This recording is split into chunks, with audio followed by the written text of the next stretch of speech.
On October 1st, 2017, the church I grew up at closed its doors for good. And it was a very, very sad day for me. It's where I spent my childhood. My dad was the senior pastor there. He was bivocational. He was a high school teacher and the senior pastor for most of his career. And my dad was a pastor there for over 30 years. And attending that service and understanding that our congregation, the congregation that I love, that influenced many, many lives, where people there came to faith in Christ, were sent out to do work all over our nation, our world. And even though it was a small little neighborhood church, the fact that it died reminded me of what we're talking about today, is that if we lose the next generation, the same thing can happen to any church in America. I don't care how big it is. I don't care what it's doing. Eventually, if you lose that next generation, your church will cease to exist at some point in the future. And today, what we're talking about is students and the church. Our students leaving the church, what does that mean? As we try to engage the next generation, we've been looking at some of the numbers. We've been talking with some people. We've got a great guest today. We're excited to have you join us as we continue to talk about this idea, our students leaving the church. I'm Jeff Eckart. I'm Jayson Brewer, and this is The Thought Factory. The Thought Factory podcast is brought to you by Never the Same, cultivating students through biblical discipleship and spiritual disciplines using theology, community, and technology. Learn more at neverthesame.org. We want to thank you for joining us for another episode of The Thought Factory. We are on YouTube, so if you find us under Thought Factory Podcast, you can subscribe and follow our behind-the-scenes episodes or any audio that may not make it in the podcast. We are also on Instagram under a personal account. And I don't think you've ever publicly mentioned yours, Jayson. Are you keeping it from us? Yeah, I never publicly mention it. So, are you going to? Well, I don't really use it, so why would I mention it? Well, I'll mention mine. It's okay. At Jeff Eckart, JeffEckart, where I post pictures of myself, Jayson, and some of our guests and what's happening here on the podcast, so you can check that out. Our last episode was an interview with Kara Powell. Very, very fascinating stuff. And our next episode will pertain to the families. We've got some fascinating information to be sharing about students and family. We talked to them about, for example, how many times they sit down and eat a meal with their family. Does their family have any intentional rhythm of spiritual conversations? And we were pretty fascinated as we dug into the numbers. We can't wait to share them with you in the next couple episodes. Hello. Jayson? Hello, it is. Hey, Jayson. Hey, Darren. How are you? Hey, how you doing, man? Good. Our good friend Darren Campbell. Darren and I go way back, and actually Darren was really the catalyst for NTS Camp, which is part of our organization. If you listen to this regularly, you would know that. So, Darren, we're glad you're here. Give us a little bit of your background as we're talking with youth workers here, give us your background in your relationship with students in ministry. Sure. Well, it's kind of funny. The first person I met when I came to visit college was Jeff Eckart. He actually picked me up at the airport in one of those kind of visits. I flew down to go to school at Indiana Wesleyan, and I don't know if you remember that, Jeff, but you picked me up. So I totally remember. Yeah. So it was a fun trip, and I ended up leaving my hometown up in Woodstock, New Brunswick, Canada, and going 1,200 miles to Indiana Wesleyan University and studied business and marketing. And then God called me in the ministry. It was a funny thing. God ended up calling me in the ministry, and I ended up following that call, and actually ended up becoming a youth pastor for about 7 years, and loved youth ministry, and then got into church planting and kind of became a bivocational pastor where I kind of teach lay people how to church plant and actually have another full-time job. And we kind of do a bivocational church kind of planting model. So our church is called Exit 59, Exit Church. Exit59church.com is our website. But we actually planted a church between a couple Christian universities, Indiana Wesleyan University and Taylor University. And the idea was to plant a church where lay people would do the work, and lay people would learn how to plug in their gifts and manage career, family, And we train up lay people to go out and church plant. It's a little bit of what we do. So Darren, you and I in our close friendship, we talk quite often, and one of the things that you talk about a lot is just how you feel that the baton needs to be handed off to young leaders within the church. And talk about that a little bit. Well, about your feelings on that and what you guys are doing. Yeah. So, when I was a youth pastor, kind of funny story, sometimes kids would invite us to come to their school for lunch. I don't know how many youth pastors still do this, but back in the 90s when I was in youth ministry in the 2000, that decade, it was kind of popular to go and have lunch. And I mean, middle school, high school lunch, I mean, I've never had spaghetti and milk together except at a middle school. It's an awful lunch. But you'd sit down and, some of your leaders would invite you, and then you might meet some of their friends. But man, oh man, it's awkward because people are like, what is that adult doing in, sometimes these little chairs and this weird meal? Like you feel like a fish out of water. And I think the intention is, hey, we want to connect and, and meet people. But, there was one school in kind of our neighborhood and they wouldn't allow me to come. Evidently at one time, a youth pastor had come in and stood up on a table and started, preaching and kind of really disrupted the lunchroom. And they said, okay, we're not going to do that anymore. So, I couldn't go to that lunch. So kind of the epiphany I had was, youth group for me was, hey, we had some worship. Maybe we played a game. We had a teaching time. We had a prayer time. Maybe we showed a funny video or whatnot. Maybe there was a sketch or, a skit or something. We would kind of program out different things. But usually it was like myself and other adult or college leaders doing all that. And really when youth ministry really took off for me, it was when I started giving the service away to the students. And what I reasoned was these students are actually in their school every single day, and the school administration can't keep them out. So if I could actually teach them more of what I did, I don't even need to go have school lunch with them. They actually are the hands and feet of Jesus, and, they're going to connect with their friends. So what we started we bought a video camera and we bought a Mac and, had, basically free video editing software. And some real creative kids would go around and they would shoot these really funny videos. Well, they would shoot videos of their friends, but then I found that they would invite their friends to come to youth group to see the video. So we had all these new kids coming because they were inviting them to see what they had put on. And I was like, wait a minute, how far can we take this? So we gave students leadership in worship. We gave students leadership in, making the videos. And eventually, and I wish I had done this more, but I even let students teach. And of course, when a student was going to teach, literally 50 of their friends would show up for youth group because they'd want to come and support their friend and hear what they had to say. And when they taught, it was so much more powerful than when I taught because there was an expectation that I was going to, share the gospel. But when one of their peers was sharing it, it was really powerful. So what we started, we said, okay, well, let's do a leadership team and let me disciple and develop a team of leaders. And then let me give the youth ministry away to them. So the actual service, they put that on. And I really just kind of became a behind the scenes coordinator.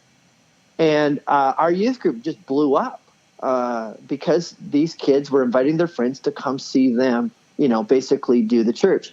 That happened in youth ministry, and that was kind of like a secret that I think the Lord helped me stumble upon. And really the paradigm shift, guys, was that why can't young people do the actual work? I mean, the shift for me was I have to do this for them or to them, almost like I have to entertain them, I have to disciple them, I have to evangelize them.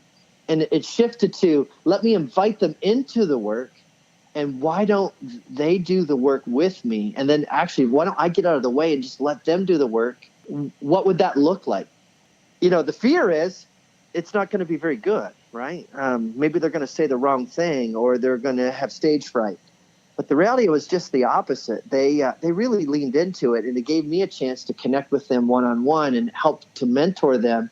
And I wouldn't say that we hit it out of the park every week, but where these were amateurs learning how to do this work, and that was on the one end, the other end, they had so much credibility with their friends and peers. I think it far outweighed their inexperience. Does that make sense? Yeah, amateurs is a word I know you use a lot in a positive way. And talk about the culture that you see in a lot of churches and what you've done to tackle that head on with the larger body. We're talking about adults. You're a senior pastor. Talk about that. I don't know if it was Barna or someone had a statistic that said that 50% of all Christian college graduates were not attending a local church upon graduation. And that was shocking to me. I was just like, how could that be? You've spent all of this money and you've had 4 years or maybe 5 of intense focus at an evangelical college or university, and then you're not even going to church. And we leaned into that, and I think there's probably a number of reasons, but I think one of them was that when they returned to their existing church, the adults in the congregation didn't see them as peers or didn't see them as adults. They still saw them as kids. And, the analogy I use is it's like driver's ed. I mean, when you take driver's ed, the goal is to drive a car. You want to actually drive a car. That's why you take driver's ed. No one takes driver's ed just for the intellectual exercise or for the fun of it. I mean, they intend to get their driver's license, and they actually intend to drive a car. And, when you first get your license, I remember the first day I got my license, I almost hit a car. I pulled out on a stop sign too early, and there was a car coming, and they had to slam on the brakes. And I was like, oh, my gosh, I was almost in an accident day one. And I'm sure many people, they do have an accident day one. But the reality is, you're never going to be a good driver unless you get behind the wheel and actually drive the car. And you're going to start fairly mediocre, and then you're going to improve over time. I think the problem with churches today, in part, when it comes to young people, when they return, they've been told in college and university that they're going to drive the car. And when they get back to the church, the pastors, the elders, even their parents, they're trying to put them back in the back seat. Sometimes they're trying to put them back in the car seat. They're glad that they're there. They're glad that they're at church. They're glad that they're back, but they're not giving them any meaningful tasks or ministry experience. They're not making the A team, if you will. And I think they get bored and they get disenfranchised. So when we started our church plant, we said, man, what if we let amateurs do everything? What if we let college students preach? What if we let them lead worship? What if we let them serve on the board of elders? What if we let them in children's ministry, youth ministry? What if they did the outreach? What if we created almost like an experimental church, if you will, where amateurs could come in and they would actually do the work of the church? And our thinking was, if you don't fall in love with the local church while you're in those formative years of, let's say, high school through college, why do we think that you're going to all of a sudden get excited about it later on in life? Mm-hmm. So the way to fall in love with the local church is the way the rest of us have, is we plug our gifts in and we use them. And there's got to be like an element of grace and tolerance for a level of amateurs.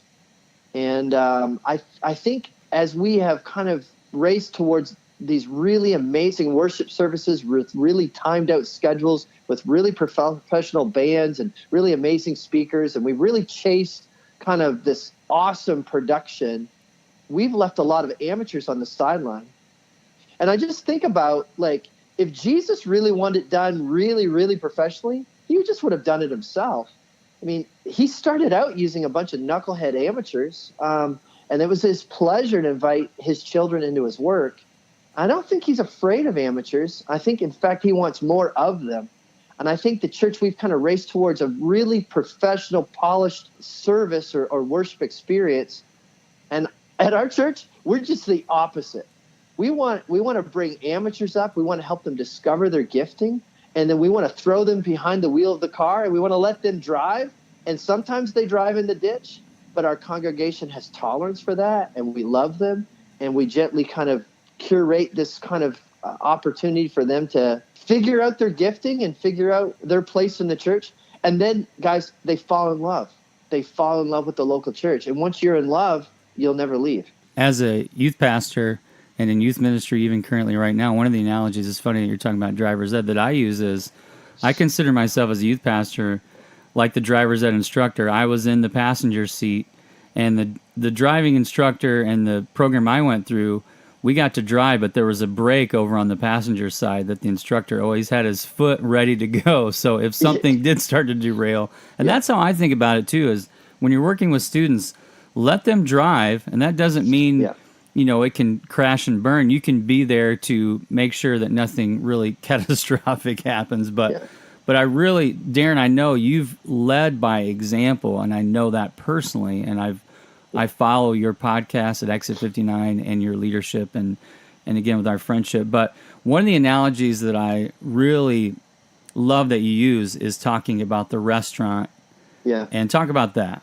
I think the church, if I went into a typical church, it feels like a really great restaurant. And I think that's maybe the ambition of the church. They want to come in and feed people the word. They want to feed people the gospel. They want to do discipleship really well. They want to do evangelism. They want to mentor young people, children's ministry, everything. So many churches I go to, they're great. I mean, they're just on point. And it's just a really great restaurant. And then other people say, hey, you should come to this restaurant and eat. And it's kind of created this kind of consumer relationship between the church and the congregation.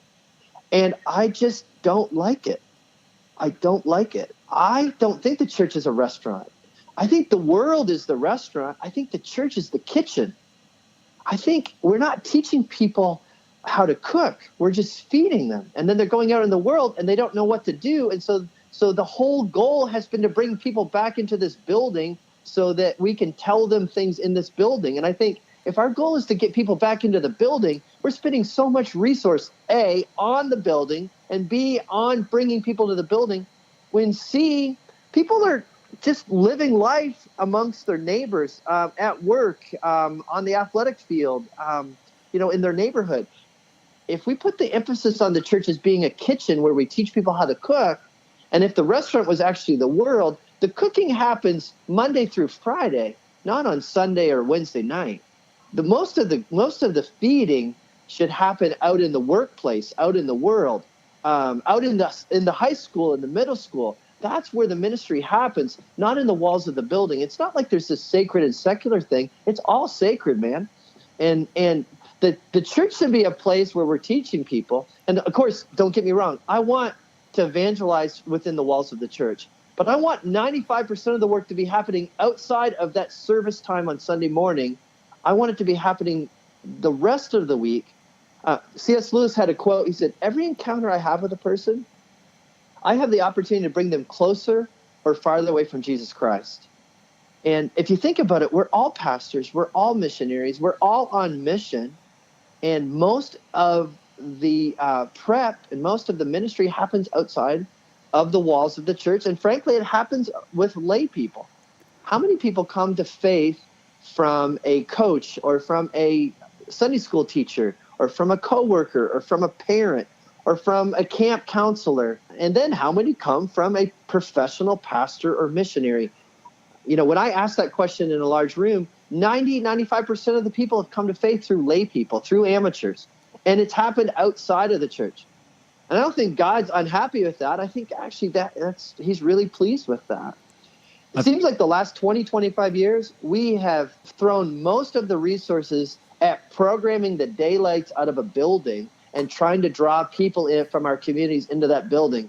What if we just flipped that? And what if we just trained lay people to be out in, basically their place of work or their school or whatever, and we gave them the tools to actually share their faith outside of the building? I think that's a striking perspective, because you are relying on the chef when you go to church to provide exactly what you need. And instead of becoming the chef or becoming the cook for other people to feed, to bring the good news outside of that restaurant, quote unquote. But many times when we have the perspective of the church being a restaurant, we're looking at going, well, I don't know how to cook. I don't know how to make this meal for somebody else. In my interaction with my neighbor, I don't know how to bring them to a conversation that even relates to faith. So I need to invite them to this place so that the pastor, the professional, can do it.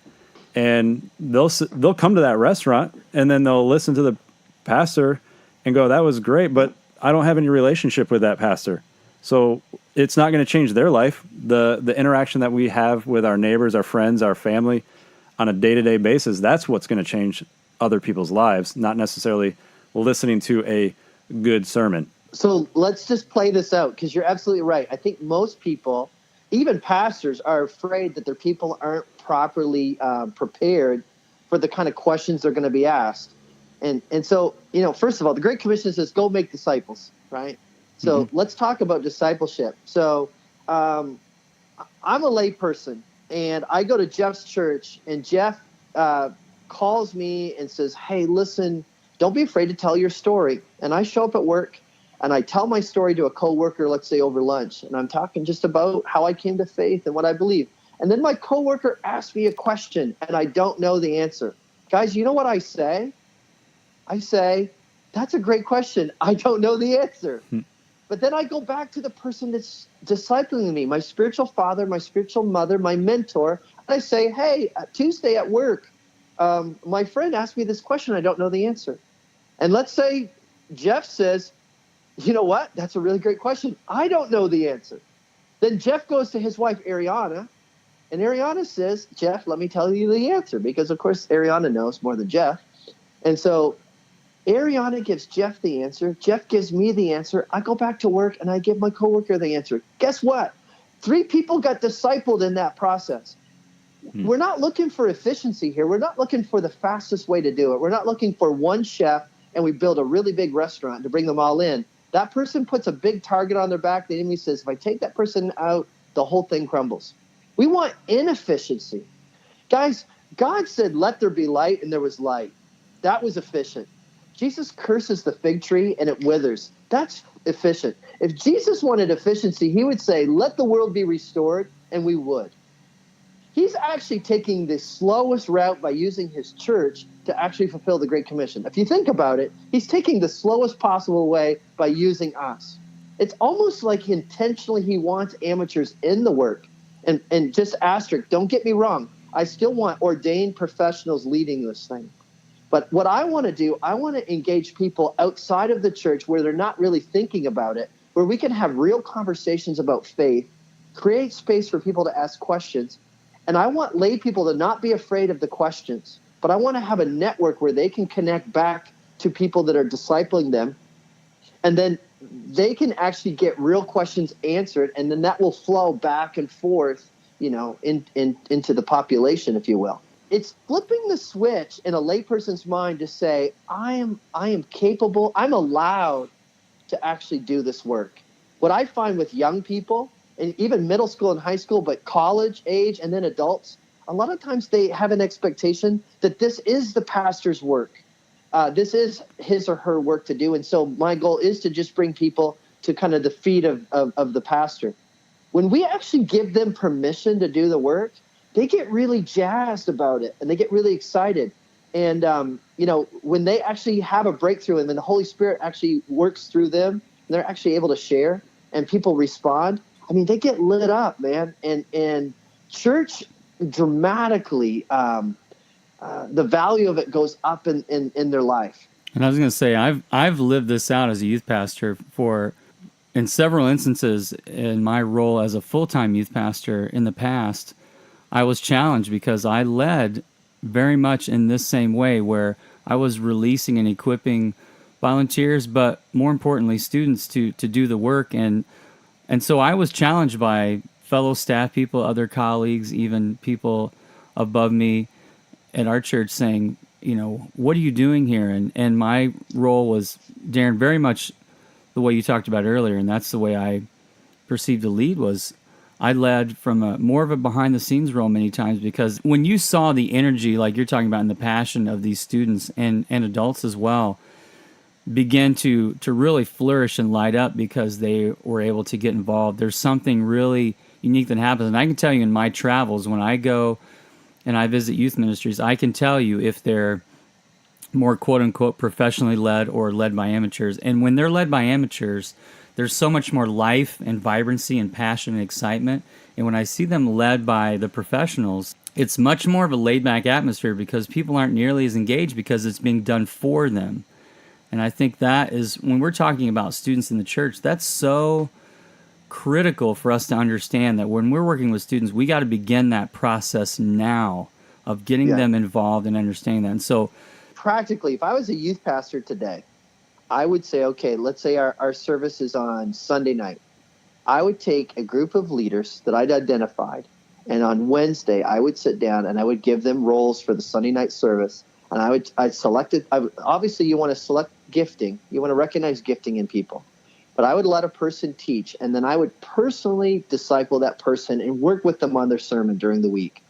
But then I would let them teach. I would let students lead worship, and if it wasn't me, I would have a worship leader work with them during the week. So there's the discipleship happening, and then the primetime service, if you will, where they invite all their friends to come watch them.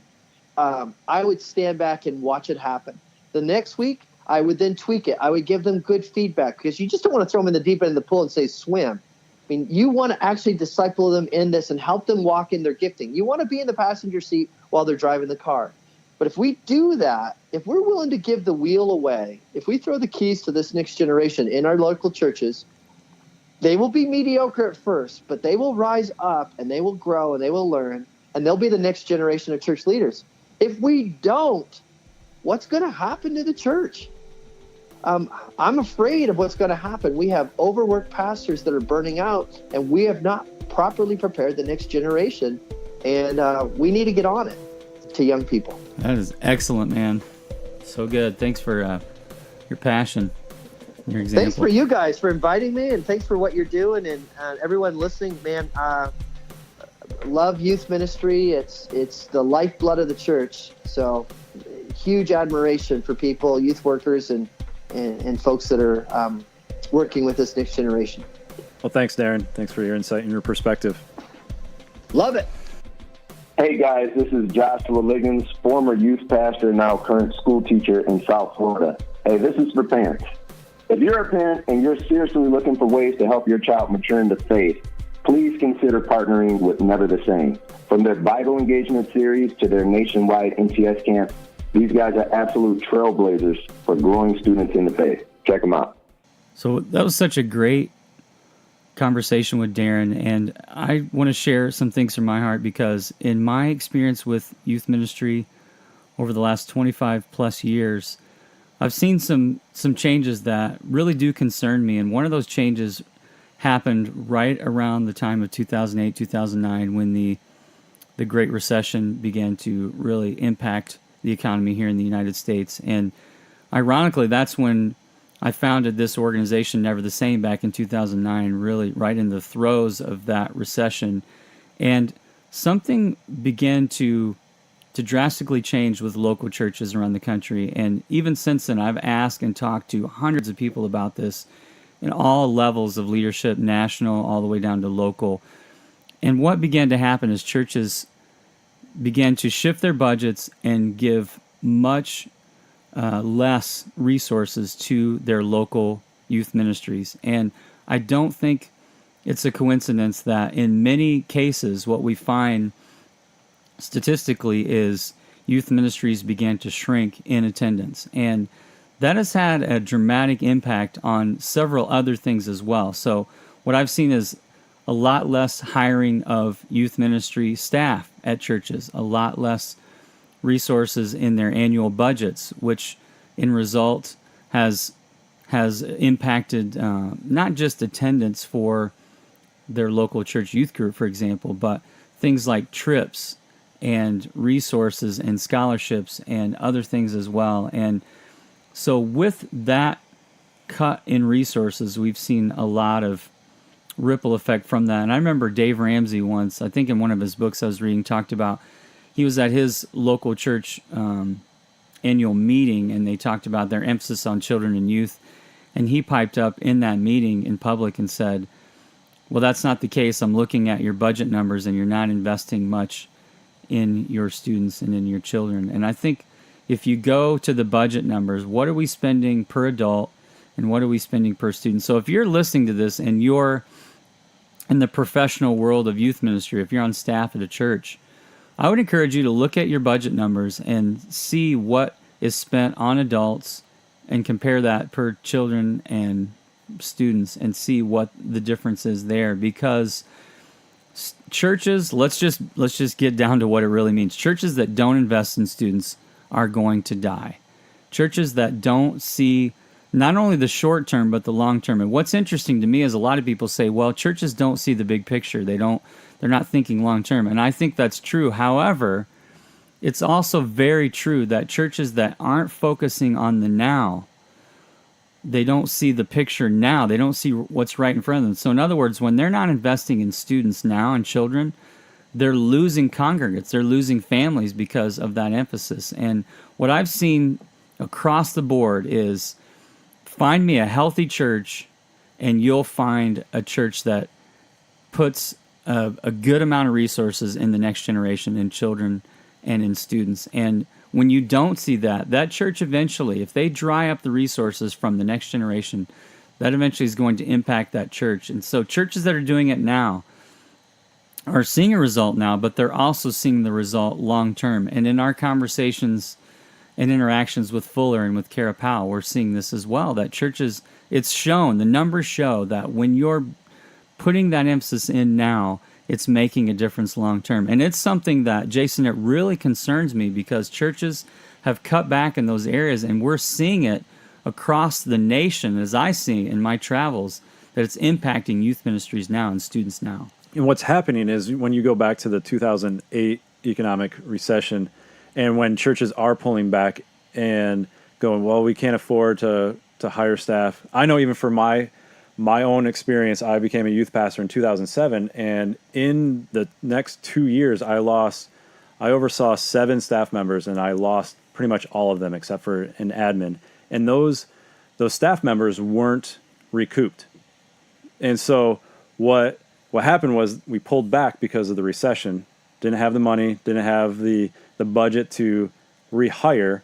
But then what happens is to churches is going, well, now that we do have the money, we aren't reinvesting. We aren't choosing to reinvest into youth. So yeah, economic recessions happen. That was a reality. So the church can't just keep throwing money at the youth department. I totally understand that. But when things are good and there is giving that is abundance, then as churches, are we investing back into the youth ministry? Are we saying, okay, we have the funds, let's start cutting back in other areas that may be fluff, or really say they are important, so let's put a larger percentage towards that department. And whether it is hiring staff or whether it is scholarships or things that the youth department needs to operate in a more effective way. So even though churches will pull back, are we snapping back to the reinvestment?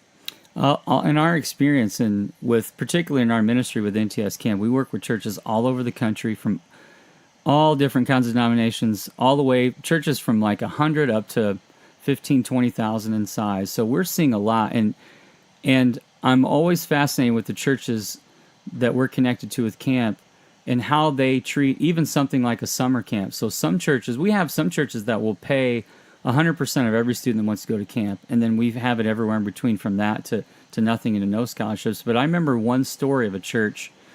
It's Celebrate Church in Sioux Falls, South Dakota, and the senior pastor stood up in front of the congregation, and he said something very dramatic, but he said, some students aren't going to be able to go to camp this summer because there's money in your pocket that you're not giving to help them do that. And they collected several $1,000s. I think it was like $12,000 or $13,000 that Sunday right there. And I just want to applaud that church, that pastor, and churches like that understand the importance of the next generation of student ministry, of children, of youth. And I don't know what kind of church you're at, if you're listening to this, and maybe you're a youth worker and you're going, well, my church has never done anything like that.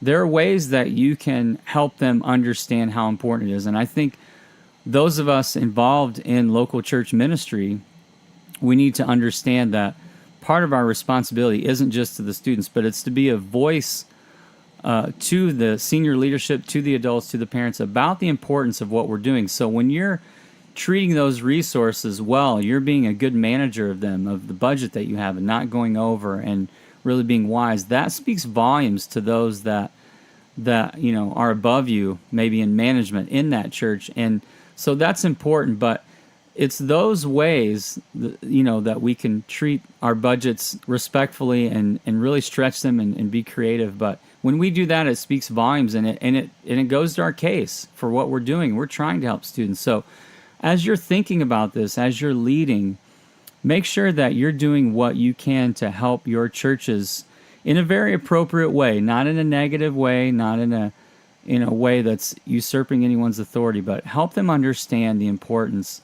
of investing in students, because if they don't, eventually their church will be on the decline and eventually it will die.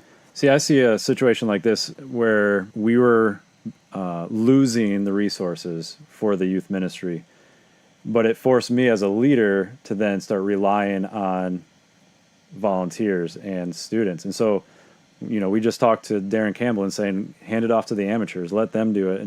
And it really it broadened my leadership ability to rely on not just staff members who are hired to do a very specific thing, but to then look at volunteer leaders to then lead up the students and allow the responsibilities to be placed on other people than those who are staffed. But the church that I worked at for a number of years they invest in students. They see the importance of it. They are reinvesting.